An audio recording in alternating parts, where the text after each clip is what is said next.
warahmatullahi wabarakatuh. Selamat pagi teman-teman. Pagi. Kali ini saya Asyifatul Husna, siswi kelas 4 SD SEK Cipta Kenanga, Kecamatan Maros, akan membawakan sebuah cerita rakyat di Kabupaten Ketapang. Mau tahu judulnya apa? Usul asal nama kota Sanggar yang dikarang oleh Hamdan M. Amin. Dengarkan baik-baik ya ceritanya. Ya. Pada tahun 1711, Sultan M. Zainuddin memindahkan ibu kota kerajaan Tanjungpura dari Matan ke suatu daerah Sungai Pawar yang kemudian dikenal dengan nama Indralaya. Sejak itu pula daerah ini berkembang menjadi maju dan penduduknya kian hari bertambah ramai. Pada suatu zaman, penduduk dihebohkan dengan munculnya seekor ikan tapah raksasa. Saking besarnya ikan tersebut, panjangnya hampir melebari tempat dia berada. Matanya sebesar lingkaran parabola. Jenggotnya sebesar tiang listrik. Kulitnya hitam mengkilat.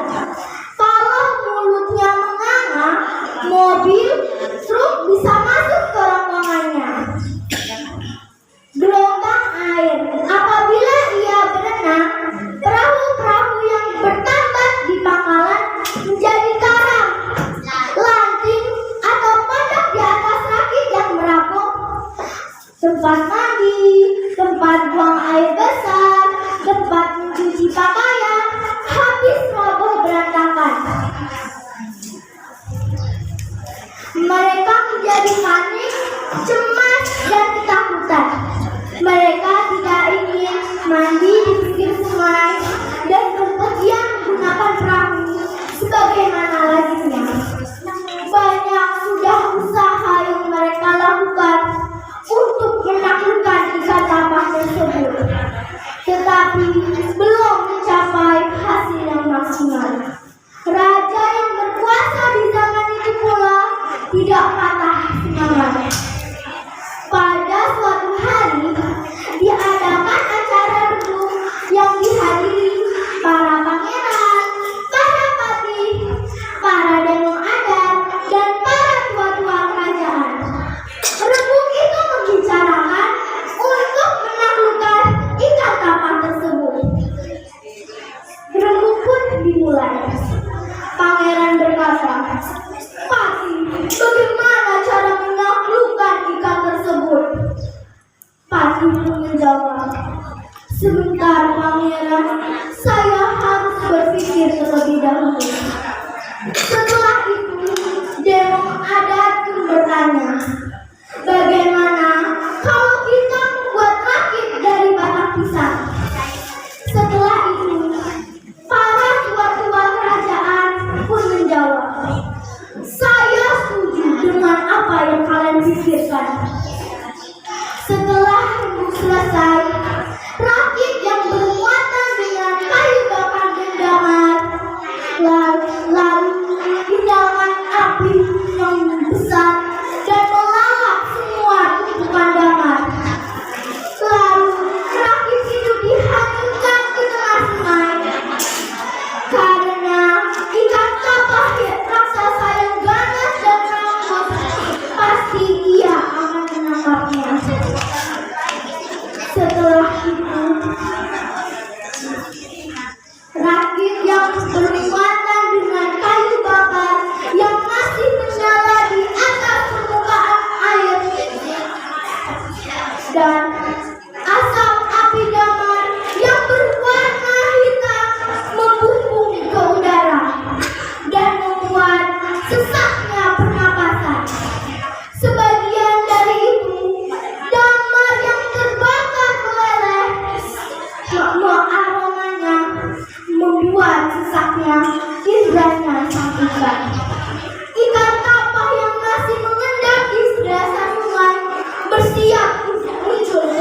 permukaan air.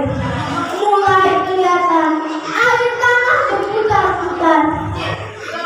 Pertanda ada sesuatu yang bergerak cepat dalam air. Seluruh penduduknya menyaksikan dari kejauhan. Harap-harap cemas. Mereka menantikan apa yang akan terjadi. Setelah itu, ratusan mata tertuju ke satu arah di mana rakit itu berada. Tiba-tiba mereka dikejutkan oleh gelombang air yang bercampur menghantam tebing sungai. Di tengah sungai, air di tengah sungai berputar-putar. Pertanda ada sesuatu yang bergerak cepat di dalam air. Di tengah keringat terdengar suara yang mengerikan.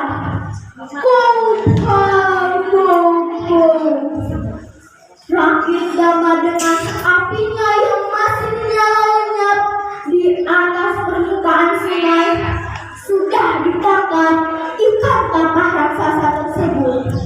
Tak urung, damar panas meleleh mengalir ke dalam perutnya dan menghancurkan semua alat kehidupan yang ada di dalamnya. Ikan tapah raksasa mengamuk habis-habisan. Ia berenang berputar-putar, hampir seluruh tubuhnya muncul di permukaan air. Air sungai yang bergelombang dan berombak. Pertanda ada sebuah kapal yang bergerak dengan kecepatan tinggi.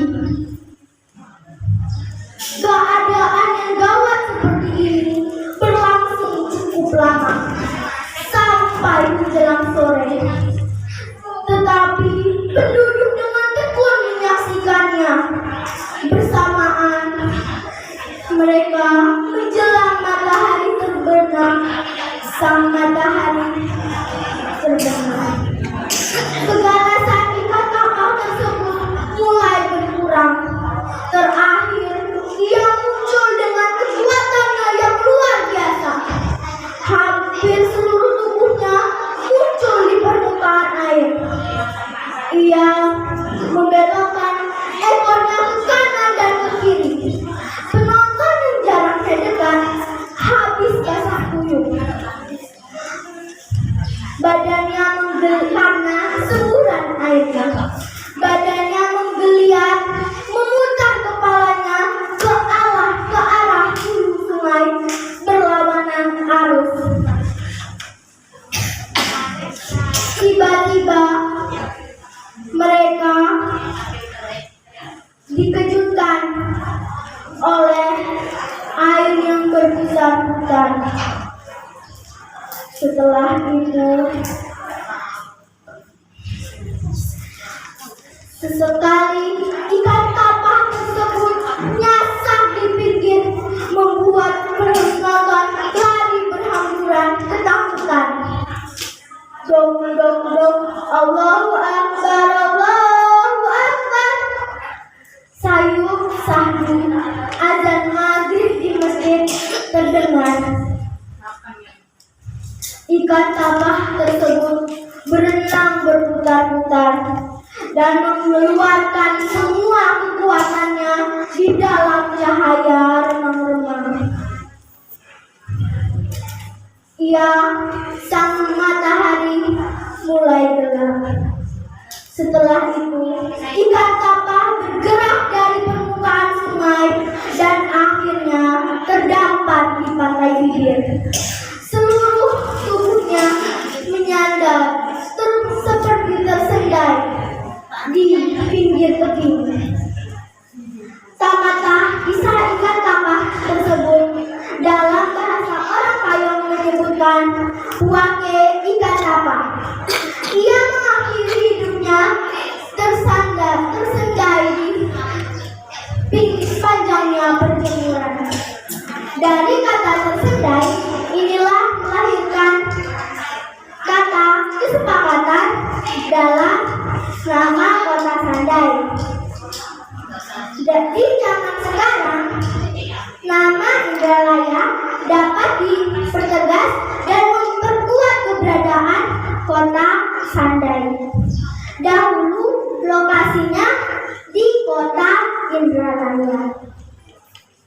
Nah teman-teman, adapun amanat yang dapat diambil cerita ini adalah sebagian hamba Allah memberikan akal dan ilmu dalam kehidupan sehari-hari. Ini dari kisah ini membuktikan